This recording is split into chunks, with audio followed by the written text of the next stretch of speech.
படுத்துட்டு செய்யக்கூடிய ஆசனங்களில் ரொம்பவே முக்கியமானதான அடுத்த ஆசனம் பார்க்க போகிறோம். அபானாசனா.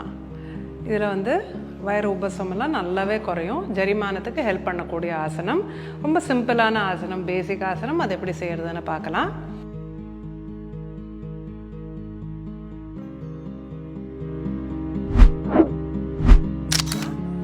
ஸோ ஸ்டார்டிங் பொசிஷன், நல்லா காலை மடித்து வச்சுட்டு தான் ஸ்டார்ட் பண்ண போகிறீங்க.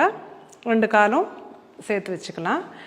காலை சேர்த்து வைக்க முடியாதவங்க இது எல்லா லைன் டவுன் பாஸ்டர்ஸுக்குமே உண்டான வேரியேஷன் தான். நீங்கள் காலை நல்லா தள்ளி வச்சுட்டு கூட ஆரம்பிச்சுக்கலாம். ஸோ இந்த பொசிஷன் நியூட்ரல் பொசிஷன். இங்கே உள்மூச்சு எடுத்துக்க போகிறோம். கைகளை உடம்பு பக்கத்தில் சைட்ஸில் வச்சுருங்க. Inhale in this position. Exhale.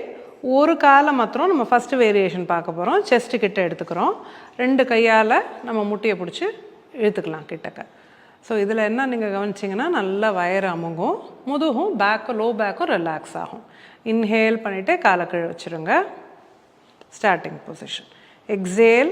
அடுத்த சைட் பார்க்கலாம். Right leg, knee towards chest. Inhale, leg down.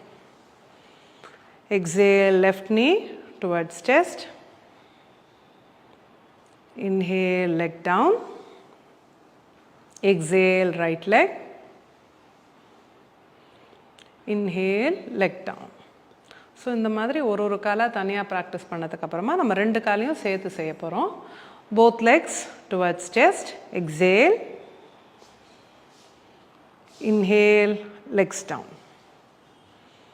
Exhale, knees towards chest. Inhale, legs down. First டைமே பண்ணுறவங்களுக்கு ஃபுல்லாக காலை செஸ்ட் வரைக்கும் எடுத்துகிட்டு போக முடியாது. அப்போ நம்ம என்ன பண்ண போகிறோம், இவ்வளோ தான் தூக்க முடியும்னா இந்த இடத்துலையே நிறுத்திக்கலாம். ஸோ இதை ரிப்பீட்டடாக ஒரே சைடு ஃபியூ டைம்ஸ் ப்ராக்டிஸ் பண்ண கொஞ்சம் கொஞ்சமாக அந்த ரேஞ்ச் ஆஃப் மூமெண்ட் தானாக இம்ப்ரூவ் ஆகும். நீங்கள் இதை நீ முட்டியை செஸ்ட்டுக்கிட்ட எடுத்துகிட்டு போகிறச்சே ஃபோர்ஸ் பண்ணி இடுப்பை தூக்கியெல்லாம் பண்ணக்கூடாது. உங்களுக்காக எவ்வளோ தூரம் கம்ஃபர்டபுளாக போகிறதோ அந்த அளவுக்கு போனால் போகிறோம். Inhale, leg down, relax. ஒரு காலாக ஆல்டர்னேட்டாக பண்ணுங்கள்.